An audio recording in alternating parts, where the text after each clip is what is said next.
Muy buenos días a todas las personas que se han conectado a esta conferencia de la Sociedad Geográfica de Colombia. Bienvenidos todos, reciban un saludo cariñoso de nuestra Sociedad Geográfica de Colombia. En nombre de nuestro presidente, el doctor Héctor Rusinque, nuestro presidente, el doctor José Luis Cadena Montenegro, y de todo el Consejo Directivo y de todos los miembros. Le quiero dar un saludo especial a las personas que nos acompañan a esta conferencia. El título de esta conferencia es Lo que ve la máquina, breve introducción a la visión por computadora. El conferencista es el señor ingeniero Darwin Martínez de la Universidad Sergio Arboleda. El doctor Darwin Martínez es ingeniero de sistemas y computación. Tiene una maestría en sistemas y computación de la Universidad de los Andes y un doctorado en ingeniería de sistemas y computación de la Universidad Nacional de Colombia. Es un profesional con más de 15 años de experiencia en ingeniería, en docencia y en investigación. En los últimos años ha participado en proyectos de analítica de datos y aprendizaje de máquina, ambos aplicados principalmente a la informática médica, en diferentes niveles de aplicación, incluida la neuroimagen. Bienvenido, doctor Darwin Martínez, y adelante con su conferencia. Muchísimas gracias. Para mí es un gusto estar con ustedes hoy aquí acompañándolos y pues voy a iniciar entonces con la presentación.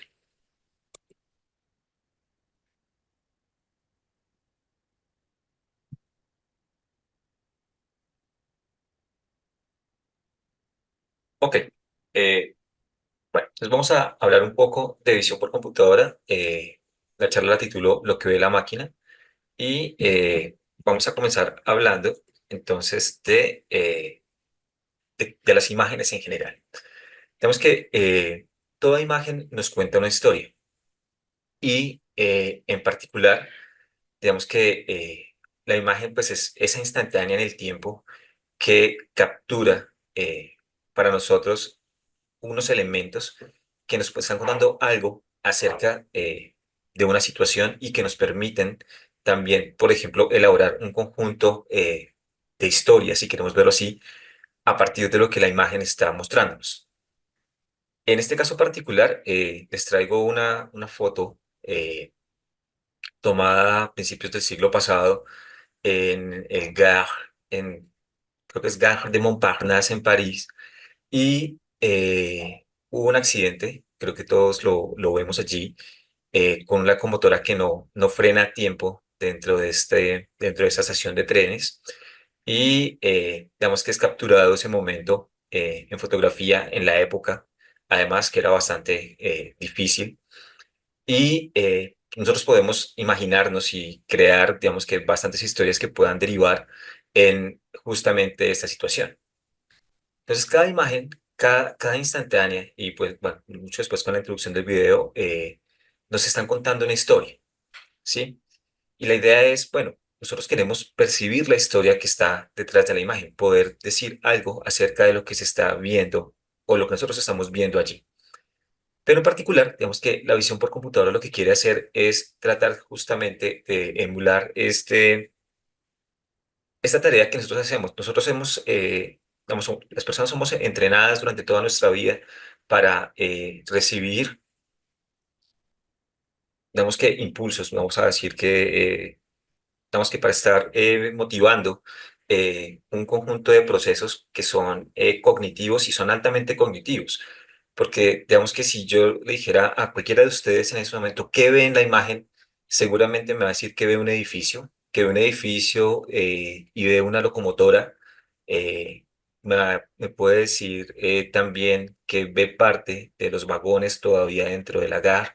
Podría decirme que ve cómo destruyó algunos elementos en la parte de abajo, en el piso, realmente al exterior de la estación de trenes.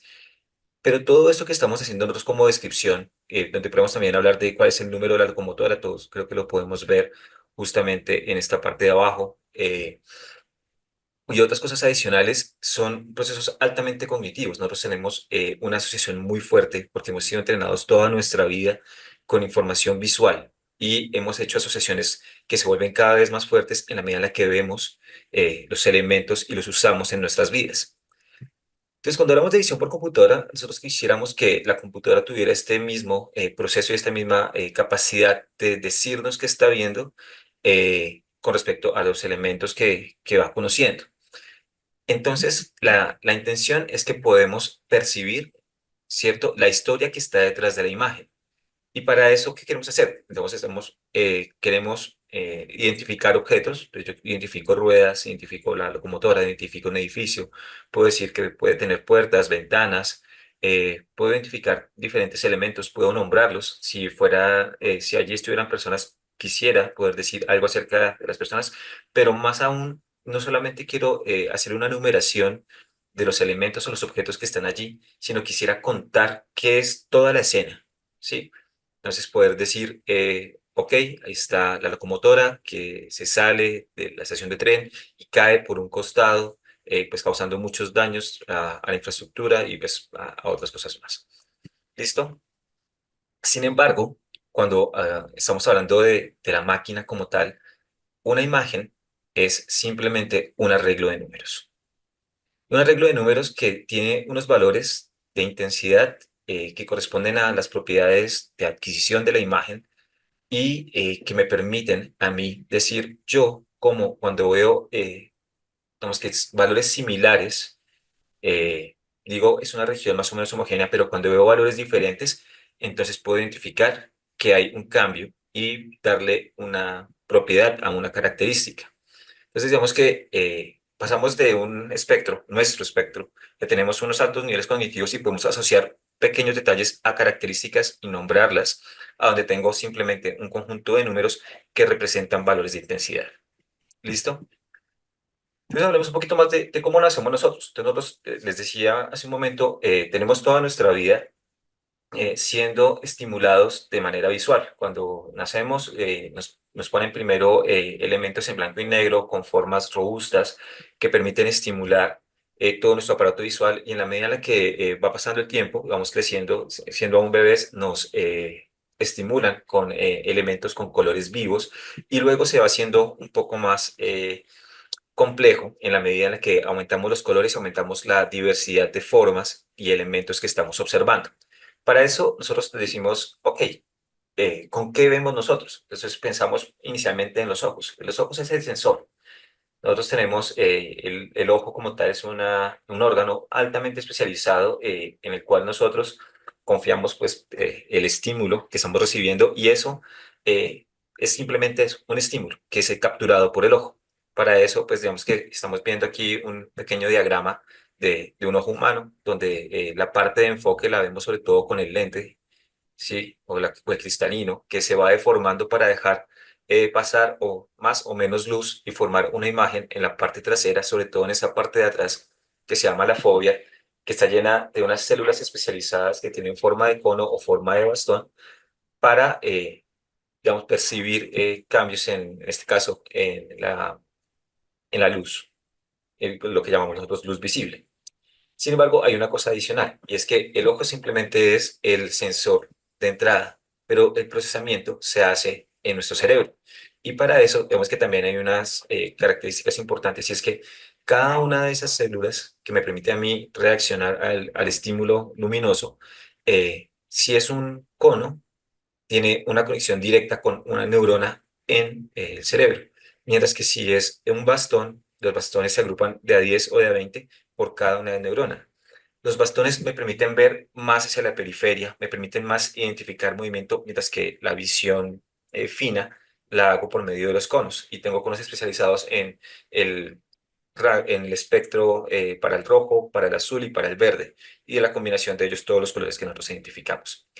Pero entonces ese es el sensor y él transmite la información a nuestro cerebro. Y nuestro cerebro, digamos que tiene en la corteza un conjunto de neuronas. Y las neuronas se pueden categorizar de acuerdo a en qué capa van.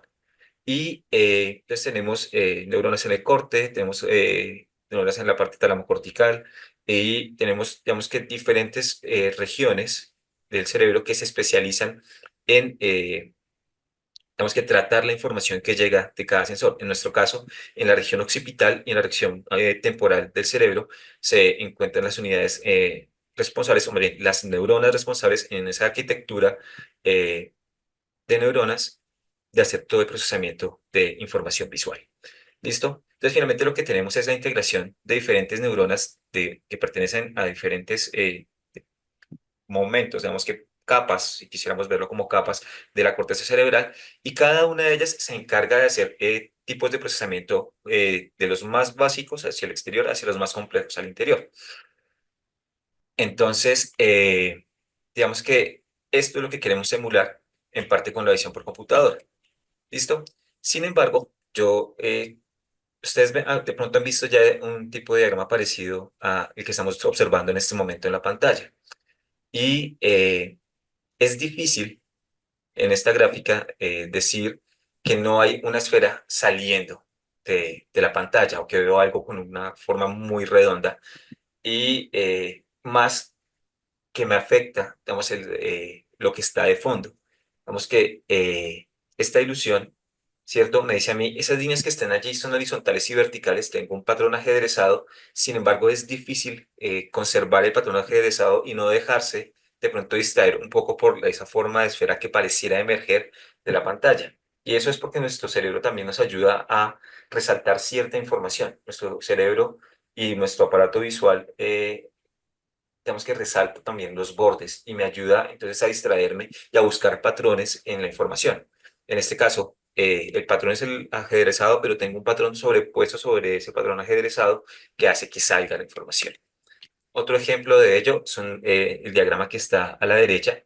Las líneas a 45 grados son todas paralelas, pero para nosotros es muy difícil ver que son paralelas porque las líneas que la intersectan van en orientaciones diferentes y entonces yo proyecto, continúo con la información, es parte de lo que hace mi cerebro por mí, y yo digo, no, esto en algún punto se va a intersectar porque esas líneas efectivamente no son paralelas. Yo les puedo garantizar que estas dos líneas que están acá o estas dos líneas que están acá son paralelas, pero ustedes pensarían que estas se van a unir en un punto por acá abajo, así como esas se podrían unir en un punto por acá arriba.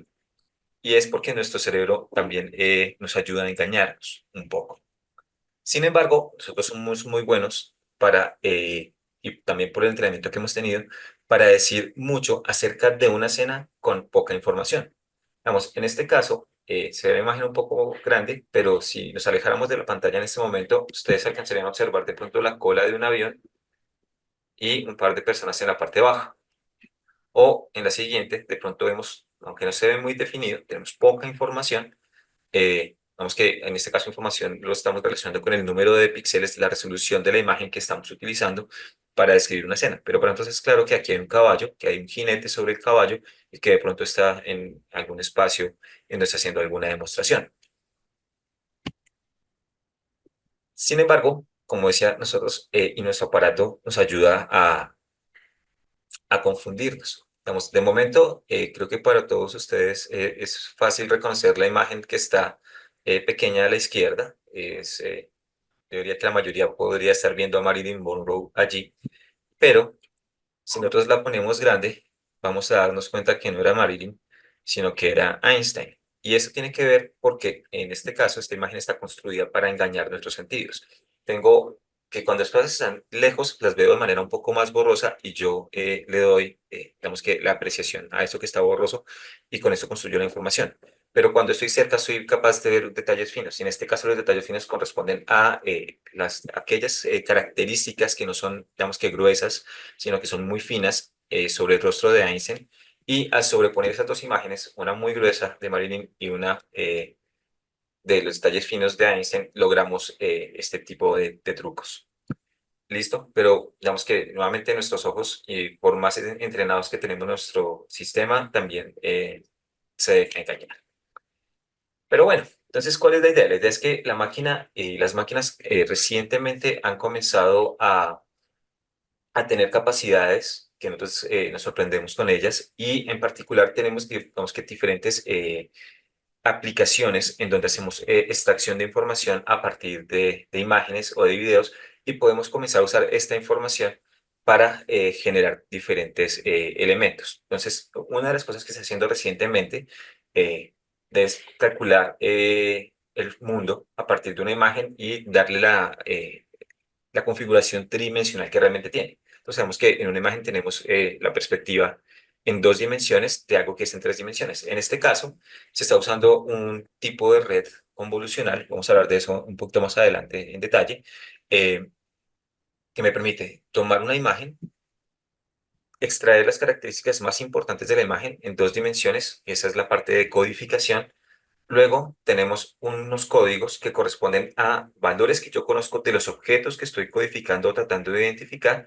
Y entonces vamos a hacer una parte de decodificación en donde armamos un objeto tridimensional a partir de la información que se captura en una imagen que es netamente bidimensional. ¿Listo? Entonces tenemos aplicaciones donde tomamos una foto y él trata de reconstruir un elemento 3D que está en la foto. Tenemos otra que de pronto recuerdan algunos de ustedes la escena de una película ya algo viejita, este es Terminator, pero digamos que tenemos aplicaciones en la vida real y tenemos aplicaciones que en este momento son reales, pero que hace unos años eran completamente ficción. En la época de Terminator, hablar de reconocimiento de objetos en imágenes era bastante complicado, no quiere decir que no se hablara, ya se comenzaba a hablar de ello, pero era bastante difícil. Y digamos que traigo unos ejemplos de escenas de esa película en donde está el robot el T-800 y comienza en su sistema de visión, que son dos cámaras, emulando el sistema visual humano, reconoce, bueno, primero sensa, entonces adquiere la imagen y luego de que sensa, identifica elementos, que es más o menos emular nuestra forma de reconocer las cosas, de asociar un conjunto de características a elementos. En este caso, él reconoce un vehículo, ¿cierto? Me dice no solamente que es un vehículo, sino que me dice es una Yamaha modelo 236 y digamos que está lidiando con un montón de problemas que hay abiertos cuando se habla de visión y tratamiento de imágenes. ¿Listo?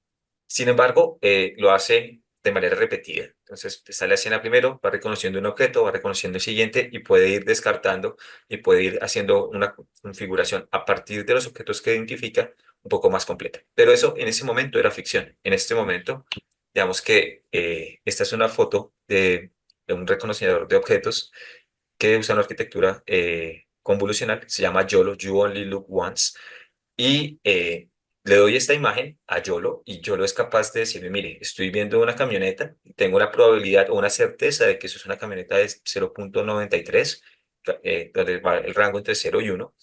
Entonces, uno es lo reconozco perfectamente, 0 es no reconozco nada. Está diciendo que reconoce una bicicleta, ¿cierto? Y que la probabilidad de reconocimiento de que ese objeto realmente sea una bicicleta es 0.98 y también reconoce un perro y con una probabilidad de 0.99. Entonces, en los tres está haciendo un reconocimiento muy grande.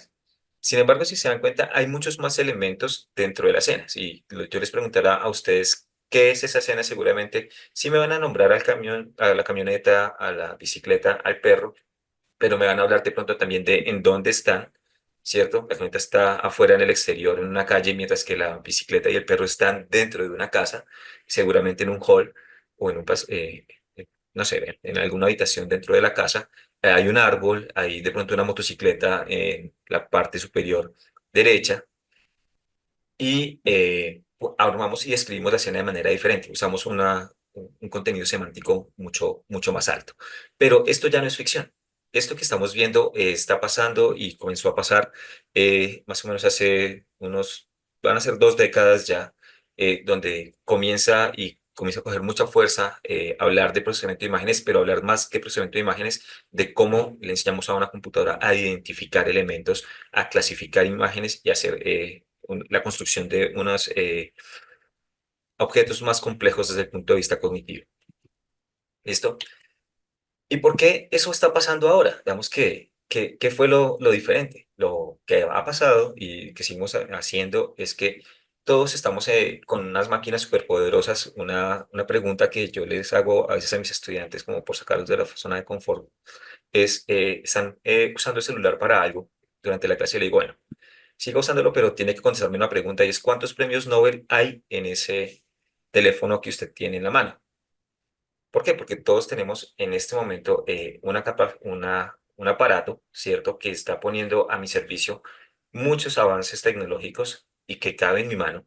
Me permite administrar información, me permite generar información, me permite hacer muchas tareas que antes eran de aparatos muy grandes, pero todos integrados en un solo dispositivo que cabe en mi bolsillo. Y entonces tenemos la capacidad de generar datos visuales, de tomar fotos, tomar videos, tomar audios y todas las personas que estamos, por ejemplo, en algún evento, queremos tomar la foto del evento o hacer la grabación de algo que estamos viendo. Y si miramos las plataformas en las que podemos tener esa información disponible para todo el mundo, pues estando solamente dos, en Instagram se suben más de 100 millones de fotos y videos al día. En YouTube se suben más de 300 horas de video en cada minuto. Entonces, la forma en la que estamos poniendo a disposición información visual o datos visuales, no más que información, eh, es grandísima. Y otra cosa es que estoy hablando de Instagram y YouTube. Pero hablar de Instagram y YouTube hace 20 años, de YouTube de pronto ya comenzaba a aparecer por allí, pero Instagram es mucho más joven, no existía.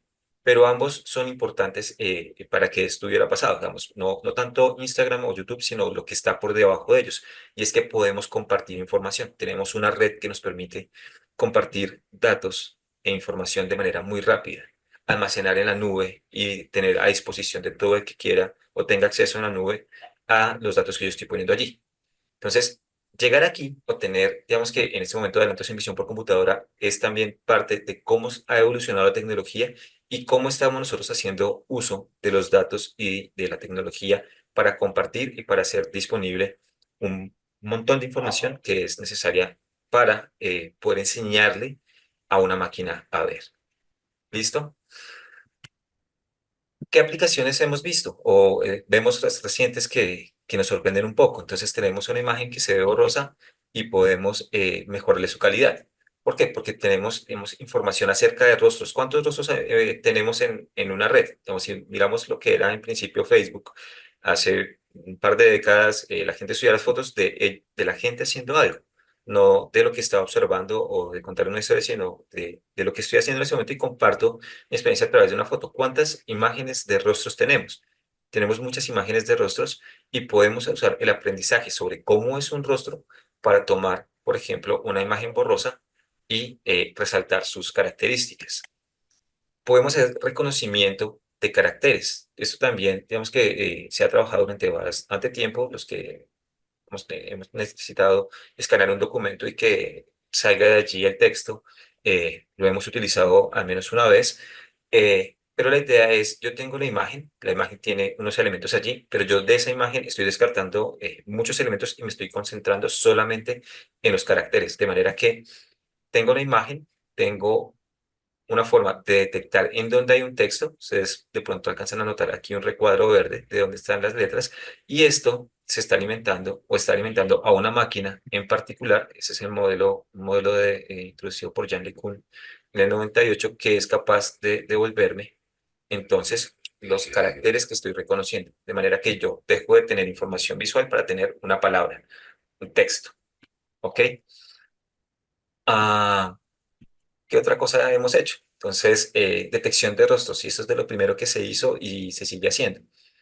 Yo creo que los que estamos aquí hemos pasado por diferentes generaciones de cámaras y cuando hablamos de cámaras, de pronto tuvimos modelos de cámaras digitales antes de tener celulares con las cámaras integradas, en donde decíamos, pongo mi mano enfrente de la cámara y toma la foto o sonrío y toma la foto. Pero para que eso pase, el dispositivo primero tenía que identificar dónde había un rostro.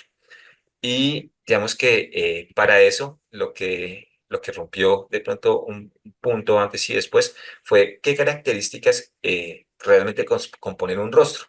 Entonces, se tienen características que son muy, muy sencillas. Por ejemplo, tengo un borde vertical, un borde horizontal, oblicuo, o tengo una forma de decir, tengo características finas en donde tengo una línea que está en medio de una región. Puede ser delgada, puede ser gruesa, puede ser vertical, puede ser horizontal, puede estar orientada, pero también tengo puntos en particular que pueden llamar la atención. Y la idea es que con esto podemos hacer una composición para tratar de identificar en dónde está el borde del rostro, pero también en dónde están los ojos, en dónde está la boca, en dónde están los oídos. ¿Por qué? Porque cuando hablamos un poco acerca de cómo se ven esas regiones en la imagen, nuevamente, por ejemplo, los ojos se ven más sombreados, igual que la parte que está en la boca. ¿Sí? Si tenemos una fuente de iluminación, la imagen cambia, pero esas regiones tienen unas condiciones en particular que pertenecen a la fisionomía de la cara, del rostro, que me ayudan a resaltarse cuando pasamos este tipo de filtros. Ahora, queremos que se haga una composición de ellos para que realmente me resalte el contorno del rostro. Y entonces, cuando yo reconozco que hay un rostro, puedo decir, ah, ok, hay una coordinada entre píxeles que me enmarcan ese rostro. Pero también existen otras alternativas. Entonces decimos, tenemos un template o un patrón, una plantilla, y tenemos muchos rostros, y lo que hacemos es entonces promediarlos y decir, mire, lo que se parezca a este promedio, ese va a ser un rostro. ¿Sí? Y tenemos entonces muchas estrategias que a partir de información visual, de lo que está contenido en una foto, me permiten extraer características. Y eso es parte de lo que queremos hacer o de lo que se está haciendo ya hace un buen tiempito con la visión por computadora. ¿Listo? Tiene aplicación en informática forense. Entonces, digamos que este es un ejemplo de un trabajo, no estoy cambiando la fecha, del 2016 o 2017, en donde los autores proponen hacer uso de la imagen reflejada sobre el iris y la pupila del ojo para extraer información. Entonces, el ojo aparece en una región pequeña de mi imagen, ¿cierto? Pero si hacemos un zoom sobre el ojo, vemos que aquí hay algo de información que se está reflejando. Y si nos vamos allá, vemos la información que realmente se está reflejando en el ojo, ¿sí? Pero eso está todavía en coordenadas curvas. En el otro ejemplo, digamos que tenemos otro ojo, características diferentes, pero podemos decir en dónde está el iris, dónde está la pupila, y ese es nuestro espacio de búsqueda, por decir, de información. Lo extraemos en una región diferente, pero sabemos que esto está sobre una superficie esférica. Al estar sobre la superficie esférica, yo puedo usar una transformación de coordenadas esféricas a coordenadas 2D y reconstruir la imagen y sacar la información un poco más fácil de lo que estoy viendo en la pupila. Hemos hecho mejora de imágenes, entonces vamos a hacer un ejemplo con el rostro de la chica en un par de diapositivas antes, pero esta, por ejemplo, es de la detección del hoyo negro. Y lo que se hizo fue entonces tener los sensores que están en el satélite, ¿cierto? Tenemos la imagen, pero además estamos tomando varias imágenes del mismo elemento y podemos identificar cómo se está moviendo la materia alrededor de esa región, permitiendo indicar que realmente eso que está en el centro es un hoyo negro. Podemos hablar de biometría y podemos decir, tenemos características que son únicas para las personas, o podemos identificar características que pueden ser marcadores en medicina, por ejemplo. En este caso, digamos que se tenía la imagen de una persona que fue en un tomo de National Geographic cuando era joven, y tenemos la información de los ojos. El iris es particular para cada persona. Y tenemos una imagen en Afganistán un tiempo después de una persona, y se pudo hacer la comprobación de que era la misma persona tomando el patrón del ojo izquierdo y el ojo izquierdo de las dos, haciendo una codificación de la extracción de las características que están en el iris de ambas. Y se tiene una correspondencia en esa descripción de características, con lo cual se pudo hacer la correspondencia entre las dos personas. Tenemos otra aplicación, esta es Merlin Beard ID, es una aplicación generada por un equipo de investigación en Cornell. El propósito de ellos era tomar una foto de un ave y poder decirme a mí cuál es el ave que estamos observando, y además tenían un banco de sonidos, entonces también poder decir, ok, este es el sonido que esa ave va a producir. ¿Listo?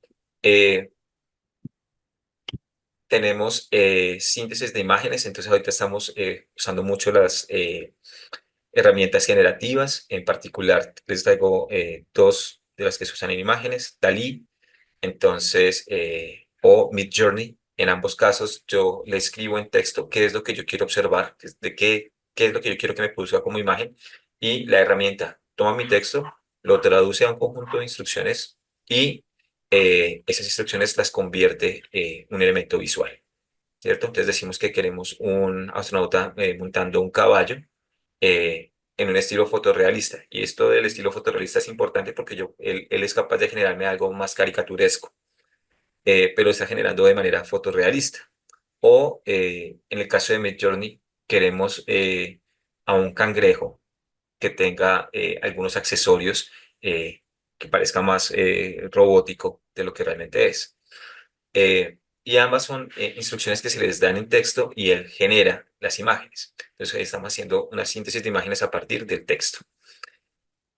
Se usa en deportes. Entonces una de las aplicaciones que vemos muy a menudo es, digamos que con todos los deportes, con el tenis, con el golf, con el béisbol, con el fútbol, cada rato identificando, digamos, en dónde se está cometiendo alguna falta, en dónde hay algo que no va con el reglamento, en este caso un fuera de lugar, un partido que todos conocemos como juego de Yepes. eh, pues, ¿qué se hace con la tecnología? Se trazan las líneas en donde están los jugadores de uno y otro equipo y se identifica si está o no está infringiendo la norma. En el caso de tenis, por ejemplo, saber si fue un golpe dentro o fuera de la línea. Y bueno, hay muchas aplicaciones en los deportes donde tenemos visión por computador. Eh, Más recientemente, ya tenemos más o menos una década, un poquito más de fabricación de autos inteligentes, en particular Tesla y otros grandes constructores de vehículos eléctricos y también de vehículos a gasolina, han invertido bastante y siguen invirtiendo en la conducción autónoma. En particular, este que estamos viendo a la izquierda es un sistema que se llama Mobileye. Eh, es para vehículos que tienen diferentes tipos de sensores. Entonces, tienen sensores de proximidad, sensores láser, tienen cámaras y a cada uno de ellos les hacen la extracción de un conjunto de características a partir de, digamos que, el uso de inteligencia artificial en diferentes arquitecturas. Y en este caso, por ejemplo, del lado de la cámara, estamos viendo cómo él identifica la parte trasera de un vehículo, pero también ve como la proyección del vehículo, ¿cierto? Me identifica personas, me está coloreando de un tono azul particular, lo que él ve que es la calle por donde el vehículo puede transitar, pero no colorea de ese tono, por ejemplo, todo lo que está sobre el asfalto, los edificios y demás que también está reconociendo.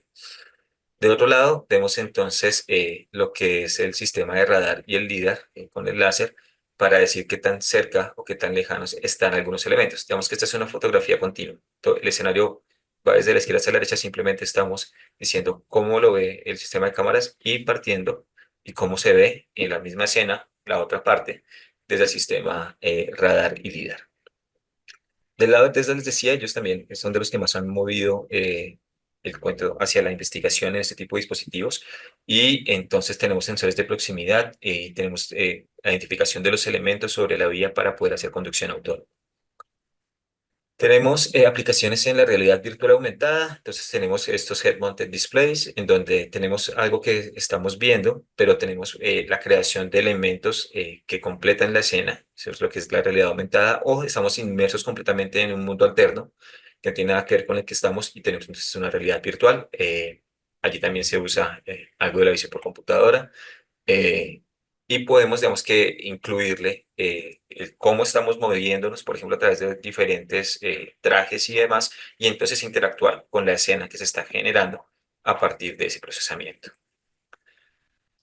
Iniciaba de pronto la parte de aplicaciones hablándoles o mostrándoles una silla que se reconstruía en 3D, pero yo puedo reconstruir escenas completas, puedo entrar con una cámara a un espacio que todavía es investigación, todavía hay mucho que hacer allí, pero puedo entrar a un espacio cerrado, tomar una secuencia de fotos como lo que hacemos nosotros con un panotipo para que me genere una imagen alargada, pero en lugar de generar una imagen alargada, lo que se puede hacer es tratar de reconstruir el espacio tridimensional en el que estoy y reconocer algunos de los elementos que están allí. ¿Listo?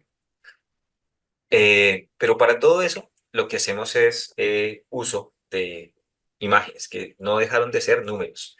y acabamos de revisar, digamos que ejemplos de aplicaciones que se han desarrollado en 5 o 7 años, de pronto la más viejita de las que puse en las diapositivas, eh, son muy novedosas y digamos que hay una gran explosión, por decirlo así, de trabajos que usan las fotos, que usan las imágenes para responder preguntas que no teníamos la capacidad de hacerlo antes. Eh, en particular, ¿por qué? Lo decíamos hace un momento, todos estamos en capacidad de generar contenido que es visual, fotos y videos con los dispositivos que tenemos a la mano y subirlos y compartirlos además en muchas plataformas. Entonces, digamos que estamos generando un conjunto de datos y cuando hablamos de aprendizaje de máquina, creo que seguramente a lo largo de las otras conferencias y hoy también, la materia prima son datos y datos en gran cantidad. Entonces, cuando tengo muchas imágenes, podemos hablar de que podemos construir modelos de aprendizaje y modelos de aprendizaje por visión de computadora, que son un segmento particular de los algoritmos de aprendizaje. Entonces, ¿qué esperamos? Esperamos que hayan muchas más aplicaciones, mucho más enfocadas para hacer reconocimiento de objetos, clasificación, digamos que identificación y la creación de conceptos de un nivel cognitivo mucho más grande. Al momento que hablamos de que puedo describir una escena, o más bien la máquina va a poder describir una escena, no solamente identificar los objetos, sino decirme qué está viendo en ella. De hecho, ya hay algunas aplicaciones que tratan de hacerlo, pero hay que hacerlo mucho más grande. Eh, y la idea es que hemos visto, vamos, que hay diferentes formas de aproximarse a los datos y con eso, digamos que tenemos un tipo particular de máquina que permite aprender. Y estas son las máquinas que hacen redes neuronales y en particular con ellas unas que hacen redes convolucionales. Entonces, esto es lo que llamamos nosotros aprendizaje profundo y convolucional. Pero también hemos visto algunas de aprendizaje generativo, que son aquellas a las que yo les escribo el texto y me devuelven la imagen. ¿Listo? Y digamos que hay muchos dominios de aplicación en este momento para seguir avanzando en la solución de problemas muy específicos en diferentes campos. Y pues digamos que todos están creciendo de manera acelerada. Cuando hablamos de generativas, cuando hablamos de robótica, vehículos autónomos, de apoyo a diagnóstico médico, de construcción, de identificación de cultivos, de ver qué está pasando con las quemas en ciertas partes de Colombia o del mundo, la posibilidad de integrar esto en ambientes completamente virtuales o de hacer realidad aumentada con la información que se extrae de las imágenes. Vemos que hay mucho que hacer allí. ¿Listo? Pero digamos que todo esto va un poco con qué hemos tenido a la mano y para eso, digamos que surgió un concurso en su momento se llama ImageNet, ahora lo administra Kaggle. Y digamos que al principio, pues digamos que los humanos a veces tenemos mejor la tarea de hacer reconocimiento de objetos en general, pero vemos como en 2010, digamos que vamos bajando el porcentaje de error de lo que vamos reconociendo. En este momento, digamos que nosotros nos equivocamos un poco más que las máquinas. Pero lo otro que ha pasado es que el volumen de datos, el volumen de trabajo y de equipos de trabajo que hay alrededor del mundo enfocados en tomar como materia prima imágenes ha sido grandísimo últimamente. Estamos viendo cuál es el envío de trabajos a una de las conferencias más grandes en visión por computador, entonces Computer Vision Pattern Recognition, CVPR, y vemos cómo a partir del 2006 comienza a crecer la cantidad de trabajos que se envían y vemos, digamos que del lado izquierdo, la variedad de dominios de aplicación en donde se está haciendo investigación usando elementos de visión por computadora. Pero de momento decimos, ok, hay muchos trabajos y pareciera que todo está hecho, pero no. Digamos que, insisto, las computadoras lo que tienen como imagen es un conjunto de puntos, de escalas de grisecilla. Y tenemos líos, ¿por qué? Porque a diferencia de nosotros que tenemos, digamos que nuestra forma de visión, dos ojos que además nos permiten identificar profundidad y demás, la computadora está viendo lo que está en una instantánea que tiene una perspectiva particular. Entonces, para todos nosotros es fácil ver que aquí hay un pastel, ¿sí? Pero la forma en la que vemos el pastel es diferente. Pero aún así, nosotros somos capaces de decir que es un pastel. Entonces, tenemos líos con el punto de vista en el que llega la imagen. También hay desafíos con la iluminación. Si tengo una imagen clara o tengo una imagen oscura, es diferente. Entonces puedo tener saturación cuando tengo un valor muy blanco, no es que tengo una sobreexposición a una fuente de iluminación, o puedo decir que tengo ruido cuando algo está muy oscuro o está contaminado, eh, y lo hace difícil. Líos con la escala. Digamos que tenemos un computador que en principio es del mismo tamaño, pero si yo no tengo el referente al lado, algo que me diga realmente qué tan grande es difícil. Y nosotros lo vemos muchas veces en las series de televisión que hacen algo de cosas forenses y criminalística, donde uno ve que ponen una regla al lado del elemento que van a fotografiar. Justamente, ¿por qué? Porque la imagen me quita a mí la información, me la plana, me la pone en una perspectiva y puede que yo pierda la información de qué tan grande es el elemento, ¿sí? Entonces, tener la información de la escala es importante. Tenemos elementos diferentes, pero son todos de la misma clase. Entonces, en este caso estamos viendo, ¿cierto? Tres ejemplos de imágenes de casas, pero las tres son diferentes. Entonces, queremos poder tener tolerancia, por ejemplo, a esas diferencias. Tenemos movimiento y tenemos ruido por el movimiento. En este caso, pues, digamos que a mí me gusta mucho esta imagen para explicarlo por qué, porque nosotros tenemos, digamos que unas formas de describir las cosas, pero normalmente usamos las descripciones de lo que es lo que vemos más a menudo, como lo promedio de los elementos.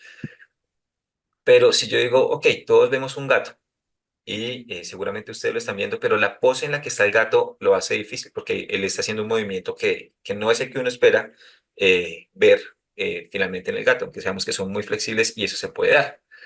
Entonces, eso de alguna forma para la máquina no es fácil de identificar. Para nosotros, digamos que sí, pero para la máquina no. Y lo otro es la oclusión de la información. Entonces, todos ustedes saben que hay un pocillo completo. Por más de que tenemos las manos alrededor, estamos viendo el pocillo completo. O sabemos que lo que estamos viendo en el borde de este lado es un dispositivo móvil, un celular. Pero no tuvimos que verlo en la forma en la que normalmente lo tomamos nosotros para poder saber que eso era un celular. La información está allí, pero para la máquina siguen siendo solamente números y entonces no tener la información completa como la espera es un lío. ¿Listo? Y el otro es el mimetismo o el camuflaje.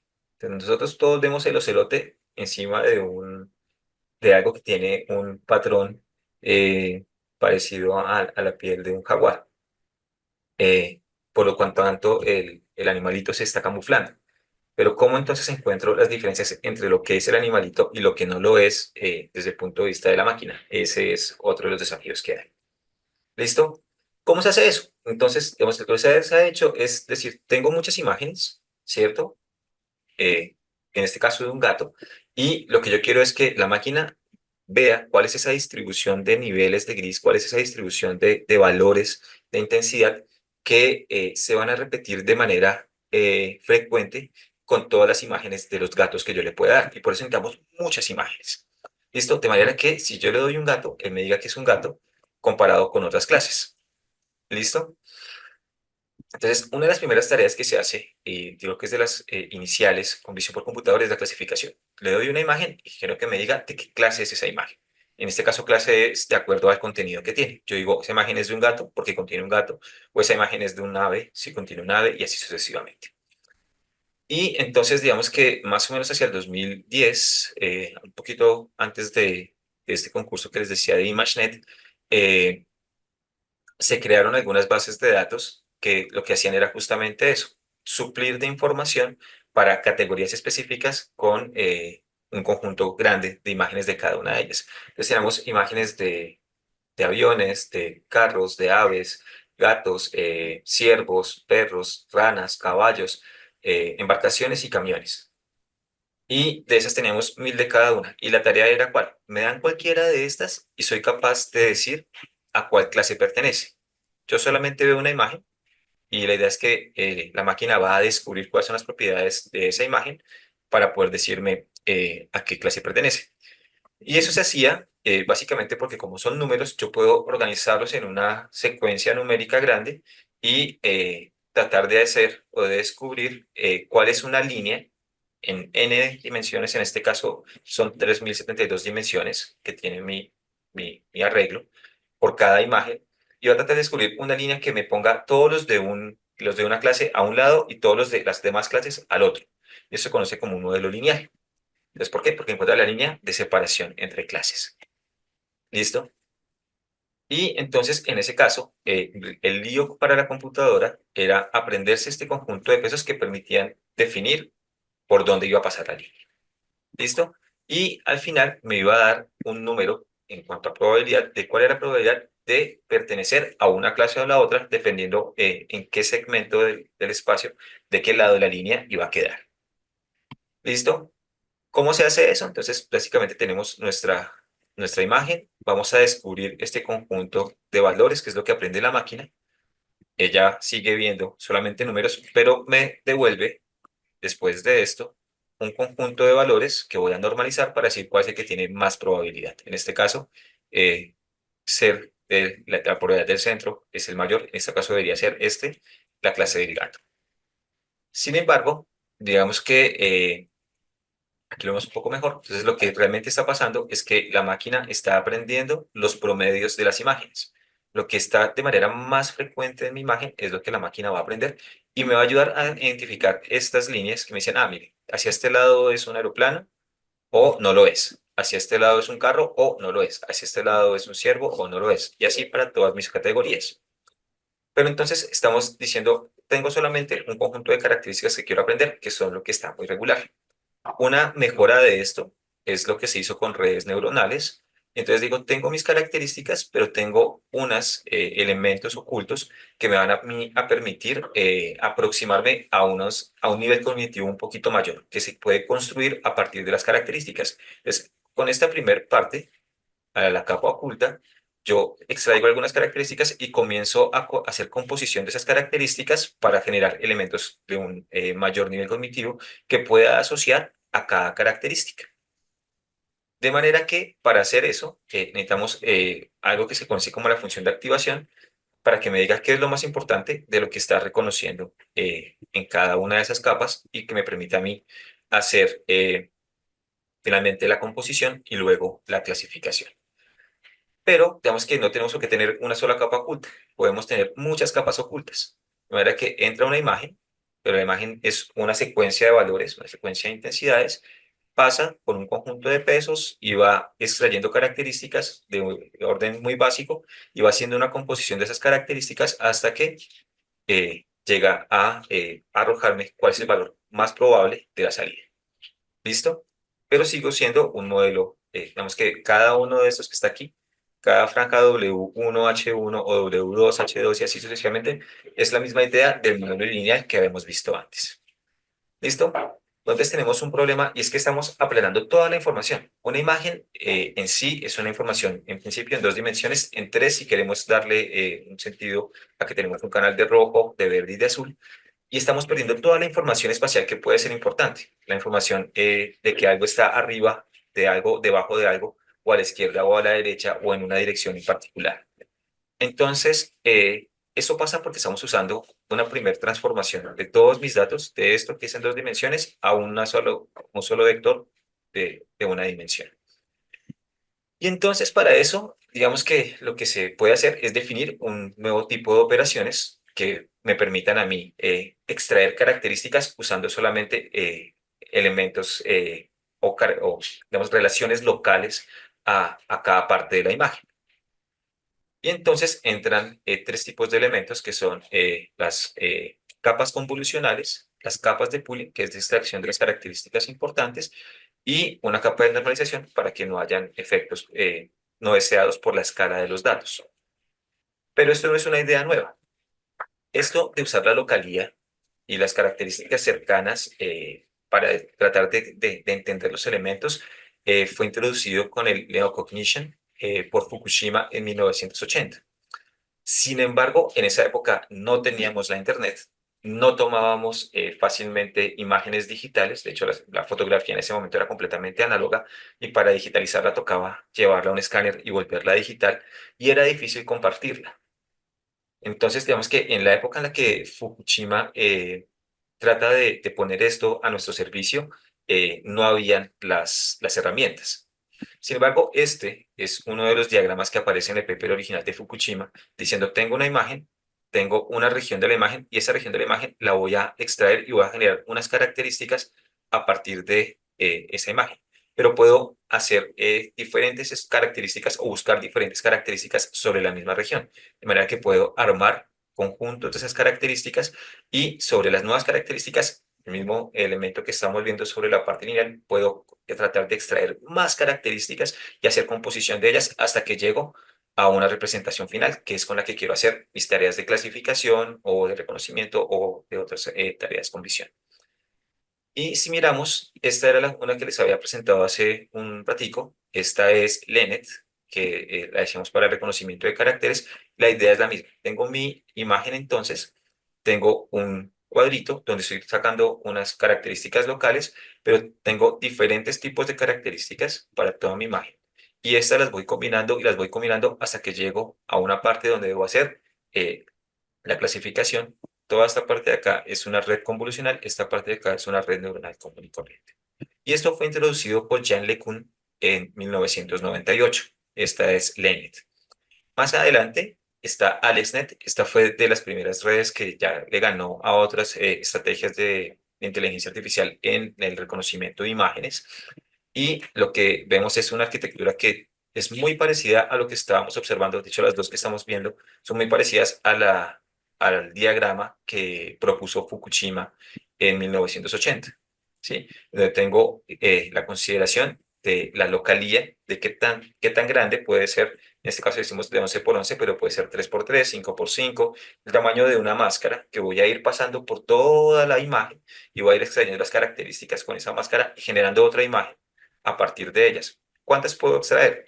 Yo puedo definir cuántas características diferentes quiero extraer y puedo hacer combinación de ellas cada vez que paso de nivel hasta que llego a una red conectada completa. ¿Cómo es eso? Entonces, yo les digo, tenemos una imagen. La imagen, en este caso, es una imagen pequeña, 32 píxeles por 32 píxeles por 3 de profundidad, siendo es una imagen a color, y va a ser operada por algo que se llama un operador de convolución. Este operador de convolución es lo que la máquina va a aprender para extraer características y puedo tener diferentes de ellos. De manera que la operación de esta imagen por un operador de convolución me da una nueva imagen, una dimensión en profundidad por cada uno de ellos, que lo que hace es generarme un nuevo mapa con las características importantes de acuerdo a la información que estaba en uno de estos filtros.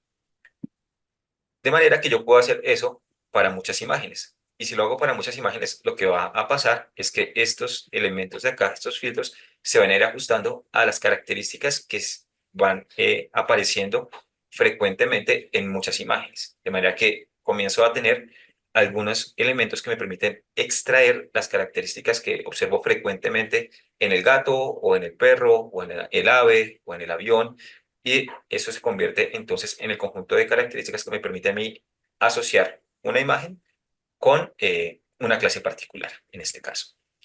¿Listo?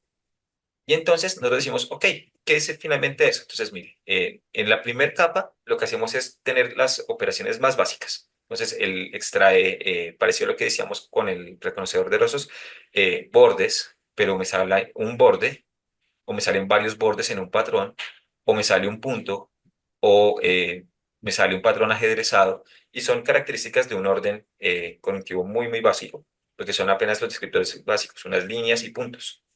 Pero yo con esto puedo comenzar a hacer composición. Entonces, por ejemplo, tenemos un vehículo, tenemos estas características de bajo nivel, hacemos una composición de varias de ellas porque tenemos varios niveles de profundidad entre capas convolucionales, y lo que hacemos es entonces comenzar a armar, a componer esas características que estaban antes y llegar en las características con las capas finales a tener imágenes que corresponden con elementos particulares dentro de mi imagen. Entonces yo digo, yo no voy a ver un vehículo sin ruedas, ¿cierto? Originalmente. Entonces por acá debo tener algo que se pueda asociar con una rueda, o sin luces, o sin una puerta. Entonces, dense cuenta, inicialmente las propiedades que estábamos capturando eran muy, muy básicas, pero en la medida en la que vamos componiéndolas, comienzan a tener un nivel de representación y cognitivo un poco mayor. ¿Listo? Y entonces, digamos que pues tenemos formas de crear muchas arquitecturas ahora con nuestro nuevo bloque de Lego, que es una capa convolucional seguida de una capa de pooling para poder generar este tipo de extractores de características. Y entonces lo que se ha hecho recientemente es jugar, o entre comillas jugar, es proponer y experimentar con diferentes combinaciones de esas arquitecturas, donde decimos, esto es la capa convolucional, qué tipos de máscaras de filtrado quiero tener y para cada una de ellas, entonces, qué está pasando con las características. ¿Listo? En este caso estamos viendo una arquitectura de red que tiene 24 capas convolucionales. Y aquí está la descripción de cada una de ellas. Entonces tengo 7 layers convolucionales de 7 por 7 por 64 por 2. Una capa de extracción del máximo de lo que está encontrando allí, lo que me reduce también la información de cierta forma. Eh, pero básicamente lo que estamos haciendo es extracción de características locales de nivel básico y después composición de esas características hasta que llegamos a unos elementos representativos. ¿Listo? Y entonces tenemos, digamos que, diferentes tipos de redes que me permiten a mí hacer justamente esa tarea de clasificación. Es decir, yo le pongo la imagen de un gato, me va a decir que es un gato. Le pongo la imagen de una persona, me dice que es una persona. Sin embargo, digamos que las bases de datos con las que hemos entrenado eso son de 1 millón de elementos y las más grandes. Las primeras eran, bueno, no, 1 millón de elementos, 1 millón de elementos por categoría.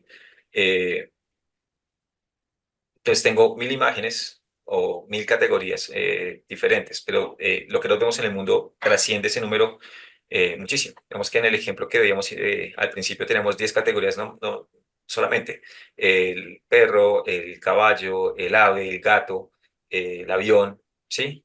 Y cada elemento puede definir una categoría nueva. Y cada vez que yo defino una categoría nueva, tengo que reentrenar la máquina. Y cada arquitectura de esas que estamos diciendo es finalmente un montón de números que estoy tratando de aprender para descubrir qué es lo que está reconociendo de manera regular, de manera que lo pueda asociar a una categoría final. ¿Sí?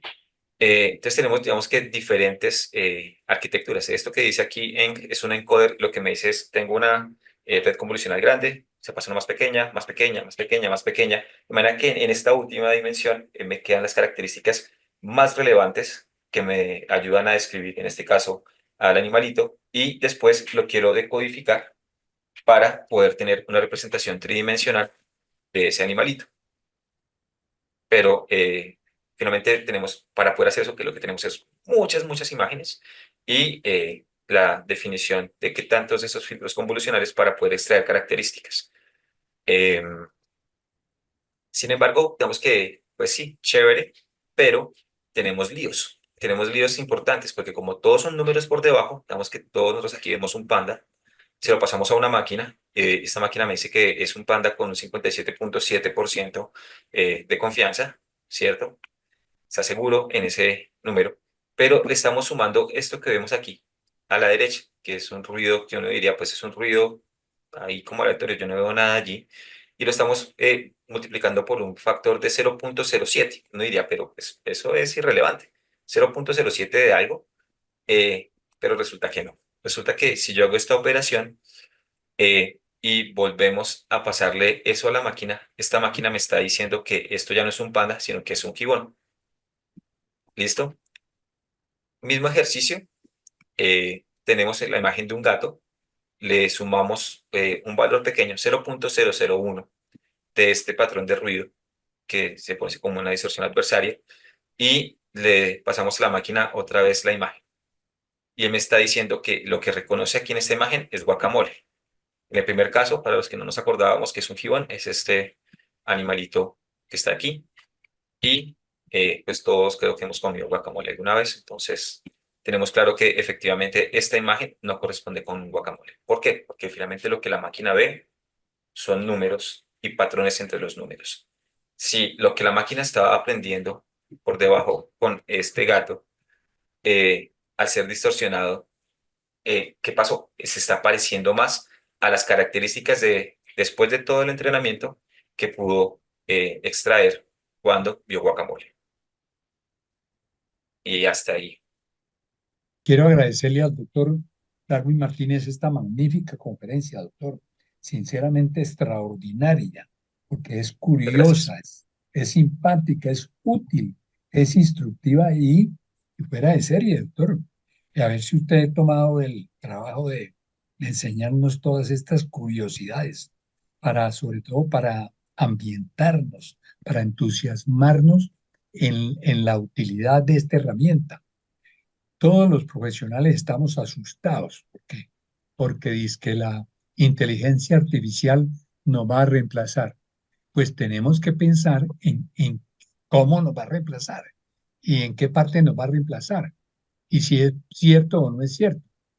De modo gracias, gracias. Esta conferencia ha sido extraordinaria y muy bien preparada, doctor. Teniendo en cuenta la escasez del tiempo, nuevamente nuestra gratitud, nuestro reconocimiento al doctor Darwin Martínez.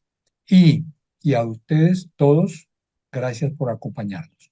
Y como siempre, me despido con una frase como si la dijera el padre Diego Jaramillo: que Dios nos lleve de su mano.